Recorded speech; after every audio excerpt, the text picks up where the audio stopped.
Hey there guys, I am the Six Machine and welcome back to another Warhammer video. This is going to be quite a quick one today. As we all know, the Daemons are coming up very soon with their brand new codex, and a few leaks have started to be thrown around on various discords. Of course, it's worth noting these are still just leaks, nothing has been confirmed yet, so take these with a healthy amount of salt as you normally would, but I do believe that the person that's been leaking them is the same person that was giving out a lot of the Tyrannid rumors before that codex dropped. So they all prove to be correct as far as I know. So there may well be some reliability in these, but as I said, do apply some salt as needed. And the latest little tidbit that we got told was the apparent rules for the mighty named bloodthirster of Khorne himself, the angry demon Skarbrand. And it has to be said, he has now got absolutely terrifying. You can see his current profile and weapons on the screen now, but in comparison to this, his rumoured new rules bump not only jumped his attacks up to an incredible 9 at top bracket instead of the 6 that he has now, but instead of the strength 14, minus 4 AP and d6 damage that he has at the moment, these are now going to be going into your enemy at strength 16, so a bump to a strength 8 base on his profile, minus 4 AP and d3 plus 3 damage, and then on top of that, they also ignore invulnerable saves. Or alternatively, if you are against like a horde of enemies, he still has his sweet profile, which also gets a pretty significant bump, going to strength 8 instead of strength 7, and still being minus 2 AP, but then jumping from 1 damage to 2. And of course, as we've come to expect from these sweet profiles, this is doubling his attacks. So yes, that is going to be 18 strength 8 minus 2 AP,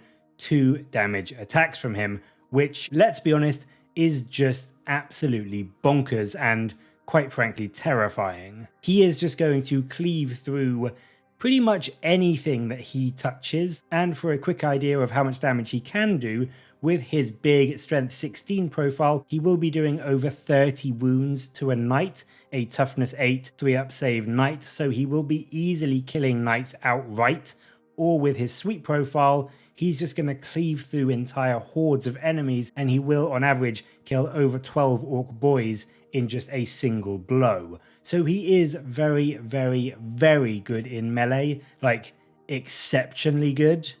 The leaks also indicate that he still has his Rage Embodied rule, which lets units near him not only ignore morale, but also get +1 attack.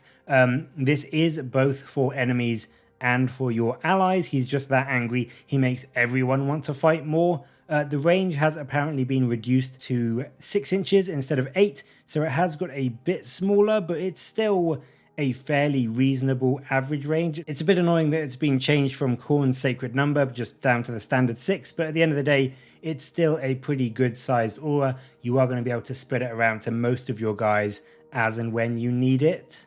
The leak does also say that his ranged attack, his Bellow of Endless Fury, has literally doubled in potency. Now, we don't know whether that's going to mean 2d6 shots instead of d6 shots, or 2 damage instead of 1 damage, or strength 10 instead of strength 5, or maybe a combination of all of those, but the fact that they say it's literally doubled in potency does mean that he should have a fairly scary ranged attack to kill off a few enemies before he charges in to finish them off with his melee swings. And then finally, on the survivability front, he has also got a huge boost. He's gone from a T7 16 wound profile with a 3-up armor save and a 5-up invuln to a whopping 20 wounds at toughness 8, and with the new demon save, which I'm going to cover in another video, but these are essentially like invulnerable saves but better. They are, if you know Age of Sigmar at all, what sounds to be basically unrendable saves. So he's got a 4-up save against both ranged and shooting,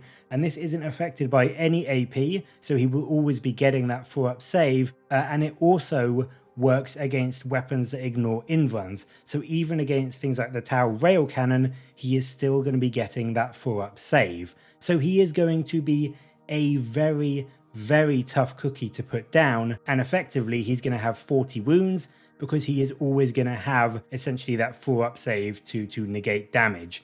so he is going to be really, really tough for any attack, ranged or melee, to try and put down. Obviously, that won't be able to protect him from psychic shenanigans, but hopefully being Khorne, there will be some way to protect your guys against psychic powers as well. Otherwise, I do think that going the psychic route is going to be the best way to put him down.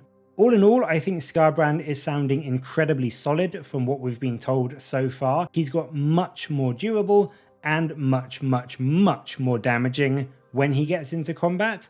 I'm hoping this won't come at a huge points increase, but I do have to say, from everything that we've been told so far, I am really excited to get the most rage-filled bloodthirster of them all back onto the battlefields in 9th edition. But as always, what do you think of these rumoured rules? Will they be enough to put Skarbrand back at the top of the food chain? How do you think he is going to perform against characters like Guilliman or Abaddon or the Avatar? Let me know in the comments below what you think, and as always, thank you very much for watching. Please do like and subscribe for more Warhammer content from me, but until next time, I'll catch you later, guys.